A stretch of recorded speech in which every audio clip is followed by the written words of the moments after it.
Section 1. You will hear a young student, Andrew, ringing an employment agency inquiring about their services. First, you have some time to look at questions 1 to 7.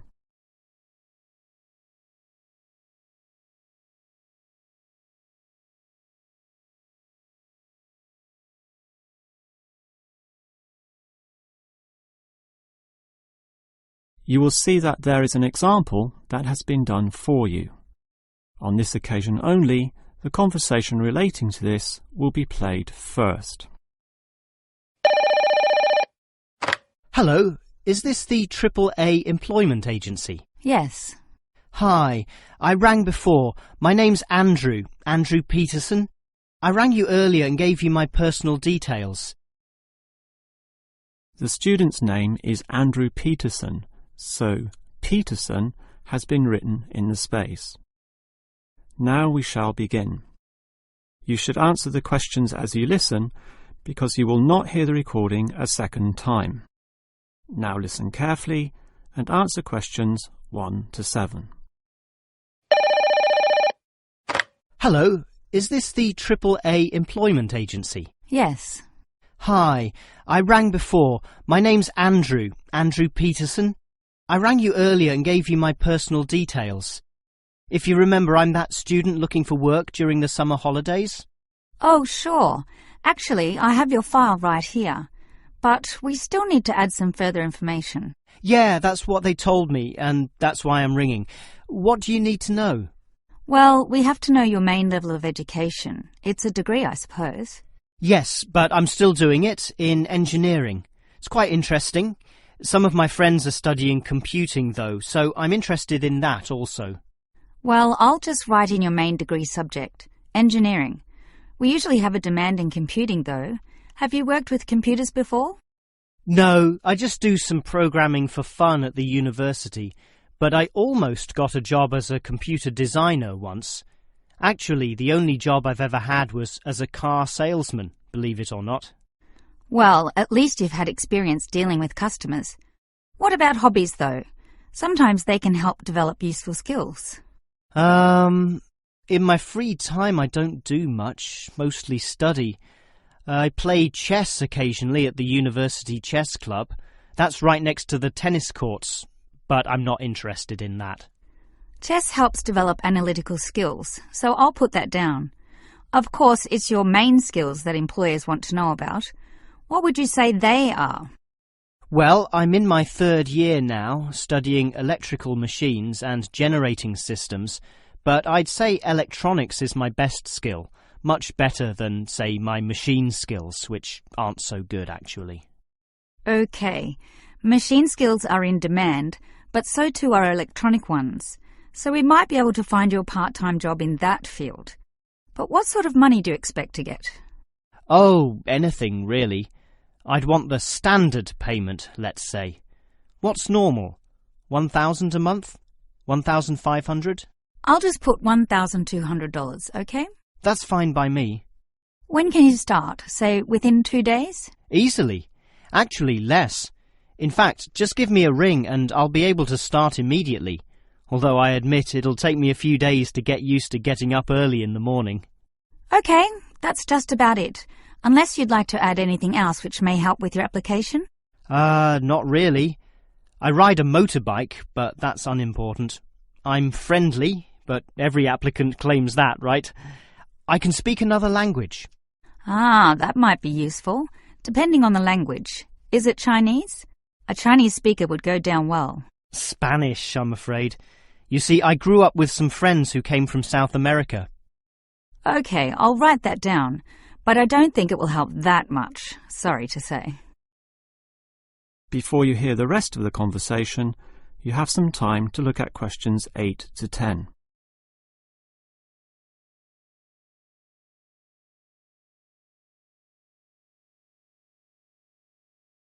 Now listen and answer questions 8 to 10. Well, thanks for your help, and hopefully I'll get a job soon. But can I just ask one more question? Sure. What, basically, are employers looking for when they interview someone? Oh, many things. Being hardworking, diligent and focused on your job is good, but surprisingly, it often means you can't see the bigger picture or provide suggestions which help the company move forward. That requires thinking for yourself, outside the box as they say, and being free of the standard ways of approaching tasks. Employers certainly value that. I guess experience must help, though. It depends. If it involved a routine job, one which didn't exercise your mind, it might not mean that much at all. But since companies are basically composed of people, it is important to be able to get along with others. There's no point in hiring someone whom the other employees don't like, right? That just causes problems. In fact, I would say that being friendly and approachable ranks far more highly than your academic qualifications. OK, and that's all assessed at the interview, right? Yes, and your qualifications, experience and approach to the job, such as whether you can do different things, work overtime or do long hours, is needed. But those latter qualities are pretty much standard. What may be more important is based on the fact that things inevitably go wrong. Mistakes are made and someone's got to fix them in a way that creates the least disturbance. People with demonstrated abilities to do this are certainly regarded highly. I see. That's very interesting. That is the end of section 1. You now have half a minute to check your answers.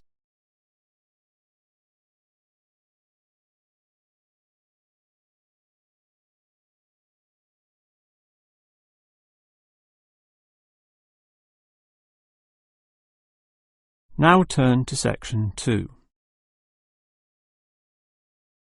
Section 2.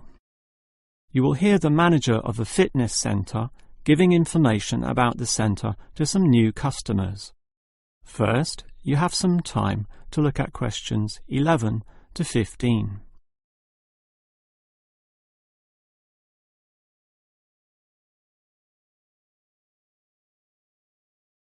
Now listen carefully and answer questions 11 to 15.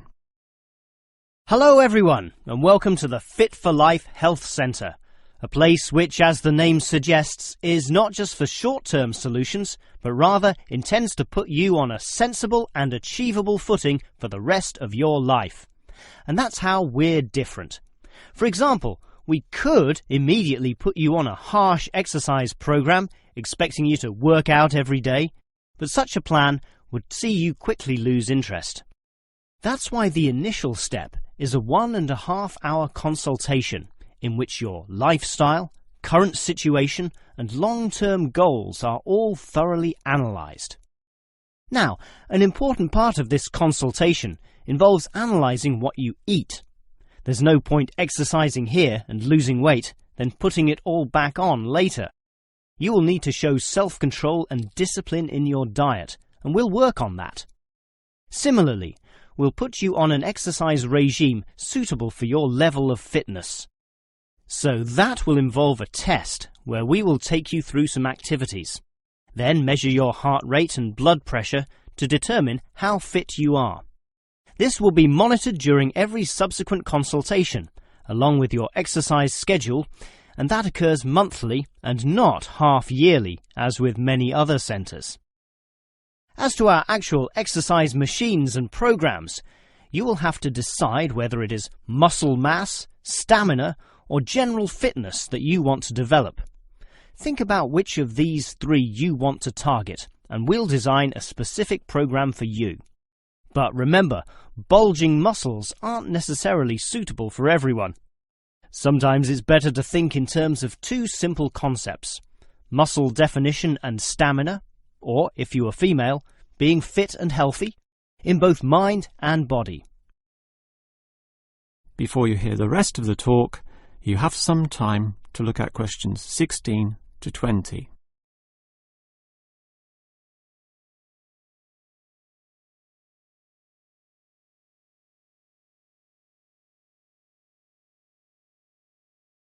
Now listen and answer questions 16 to 20. Now, if you're going to work out at this gym, you'll need to think about your reasons for exercising. So let's consider that in more detail. Muscle mass is certainly popular with the guys, probably seeking to impress the girls, And with muscles comes the confidence to do that, right? Well, for that, you'll need our high-stress weight units, where pumping iron is all the rage. Moving on to other benefits, one of the main ones is beating the tension of life, right? And the longer the exercise is, the greater the rewards in this respect.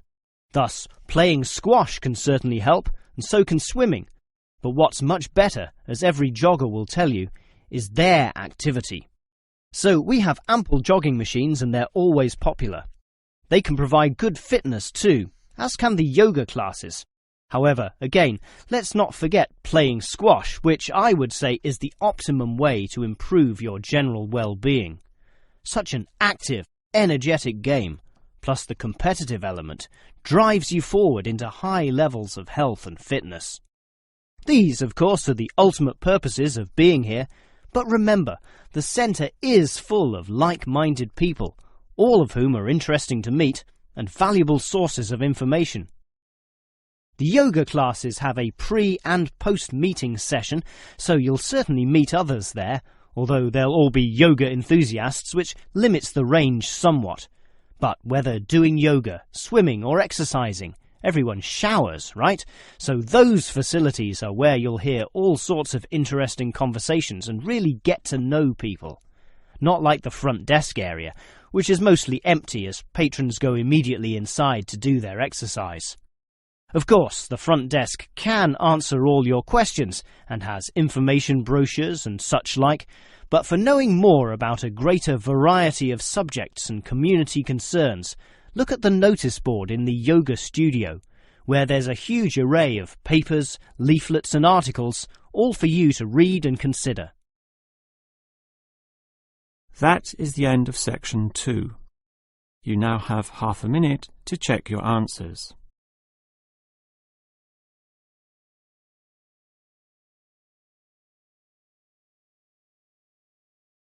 Now turn to section 3. Section 3. You will hear 2 faculty directors talking about which person in their university to promote.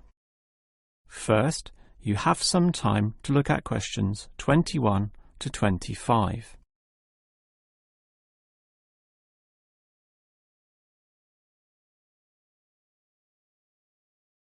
Now listen carefully and answer questions 21 to 25.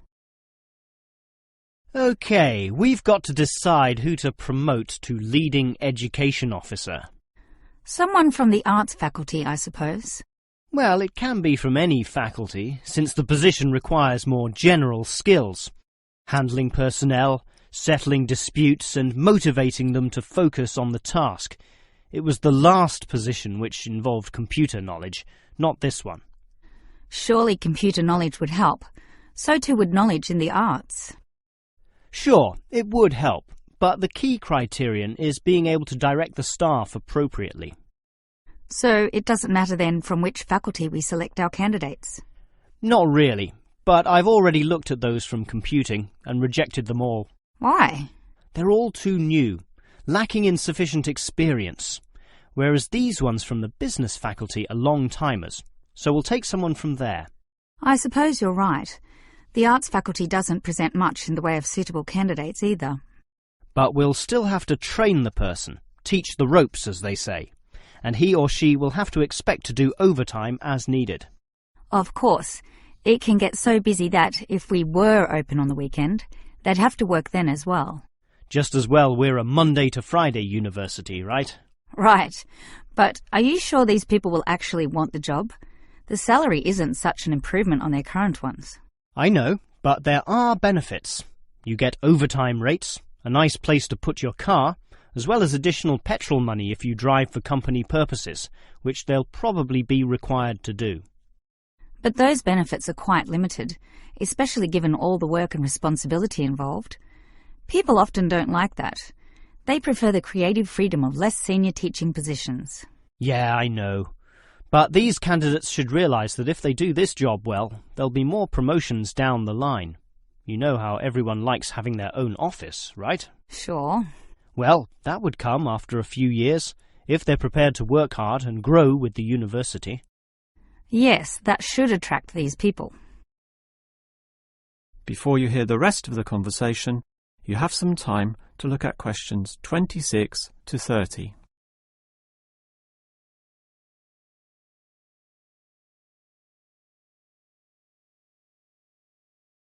Now listen and answer questions 26 to 30. Well, that's enough talk about the job. What about the actual candidates? How many do we have? I've narrowed it down to 4. Just using their first names, that's Stephen, Abdul, Lek and Oscar. As you said, there's quite a bit of experience between them, about 34 years in all. What's the exact breakdown of figures? Abdul and Stephen both have 7 years. Lek has 1 more, and Oscar is the most experienced at 12. But who's the most qualified? Stephen and Abdul have an MBA. Oh, sorry, Abdul's got something called a MBP, some foreign thing which translates as Master of Business Practice. I'm not sure what that is, but does he do the job well? Very well, apparently. Better than Lek and Oscar, who hold a degree and some certificates respectively. But we have to think about any drawbacks. You know, possible issues with any of them. I asked the respective deans for feedback, and I found out that Stephen, the younger one, drinks a bit. So he has a problem with alcohol? No, he never drinks to excess, but at the bar he's often expressed his intention of moving on, of teaching abroad. Ah, he's not stable. Not stable at all, apparently. We'll never know for how long he'll hold the job. We need stable personnel, and people without family problems or sick relatives like the last guy we promoted. What about Abdul, then? Will he do? He might do, except his English language ability is limited. It's functional, but a bit broken, and meaning is sometimes lost. That's not the problem with the next candidate, Lek, who has good language ability, but this job involves handling people, and his dean says Lek's attitude is bad. In what way? His manners are okay, and he's interested in his job, but he believes there should always be adequate leisure in life. He definitely won't work overtime and complains a lot already about his job. But this last candidate, Oscar, is probably not the right one either. Why not? Not another problem with language. His first language isn't English, but he speaks it well enough. He's stable with a good attitude, but his age is the problem. Age is not a problem. That would be ageism, and I don't believe in that. But with his age comes health problems as well, and serious ones at that. Oh, that might be an issue then. That is the end of section 3. You now have half a minute to check your answers.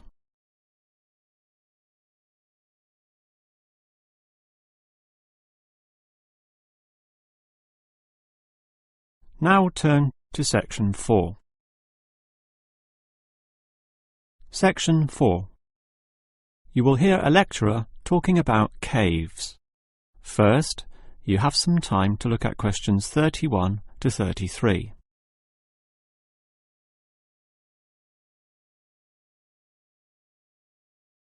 Now listen carefully and answer questions 31 to 33.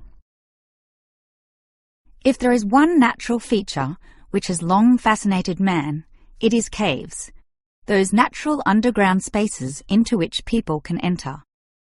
No known cave in the world can exist without it being extensively explored, whether it be in remote areas, such as the Clearwater Cave in Borneo, or immensely long and difficult, such as Mammoth Cave in America. Or perhaps the most challenging, those caves below the water table, full with water, in which case the exploration is known as cave diving. Whatever the case, if the caves are known, as complex and difficult as they usually are, they will be explored. The formal name for the study of caves is speleology, and involves many disciplines such as chemistry, geology, biology, and cartography, or the science of making accurate maps, since the largest caves can be hundreds of kilometres long and highly complicated. If the exploration is just for fun, the activity is known as caving. But with the difficulties and dangers involved, The average caver is often involved with one of these speleological sciences. As for the number of caves in the world, research suggests that only a fraction have been found and documented, mostly in the areas in which caving has long been a popular activity, such as in America, France, or Australia. China, for example, has huge areas of limestone bedrock, prime material for cave formation, and logically must contain among the largest number of caves in the world. Yet only few are documented due to the lack of interest in caving there. Thus, as exploration continues, new caves will be discovered, and it is likely that the numbers could radically change in the future. Before you hear the rest of the lecture, you have some time to look at questions 34 to 40.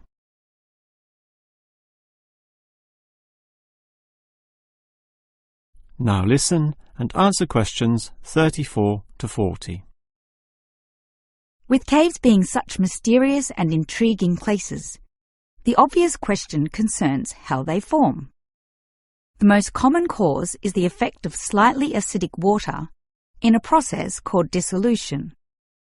Here, water seeps into the ground and down through rock masses. If this rock is soluble, the water dissolves some of it, and over time, the passage expands to become a cave or cave system. The largest and most common of these involves limestone, although other materials are possible, including gypsum, marble, and even salt. Now, if the cave is formed at the same time as the rock, it is called a primary cave, and the most common of these are lava tubes. When lava from volcanoes flows downhill, the topmost surface cools and solidifies first, leaving the hotter lava to continue to flow beneath. If most of this eventually flows out, a hollow tube is left. The country, Iceland, has some excellent caves of this type, and even far-flung Australia has a few. Finally, there are sea caves, formed from waves pounding into coastal cliffs and eroding into fault lines or softer rock. These caves are usually the shortest, about 50 meters at most, since the erosive action of the waves can only reach a certain distance. However, it is limestone caves which will always be the most interesting. This is due to the presence of limestone formations. As the groundwater seeps downward through the ceiling of the caves, it encounters a different pressure and temperature, causing it to deposit a small amount of its dissolved calcium carbonate. Over time, through the action of millions of drops, this deposition process results in ever-growing masses, known as stalactites, if hanging from the ceiling, or stalagmites, if growing from the floor. Alternatively, the water may flow over a large surface of rock, forming flowstone, and with other sorts of processes, can result in beautiful milky white formations of astonishing complexity. One of the best examples of this, as well as of what surprising discoveries may yet await, is the Lechu Gila Cave in New Mexico. In the 1950s, some cavers heard the sound of wind underneath some large boulders on the cave floor, a clear sign of a deeper passageway. It took until 1984 for a group of cavers to gain permission to start digging, and 2 years later, in 1986, they broke through into a walkable passageway, unlocking one of the longest cave systems in the world, the deepest in America, and some of the most beautiful formations ever found. Unusually, many of these were yellow with sulfur, suggesting that the caves were a result of hydrogen sulfide from nearby oil deposits.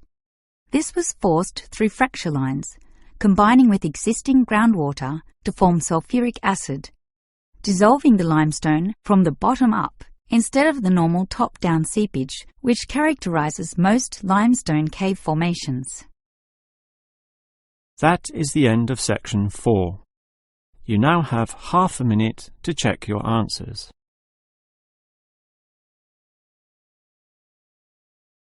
That is the end of the listening test.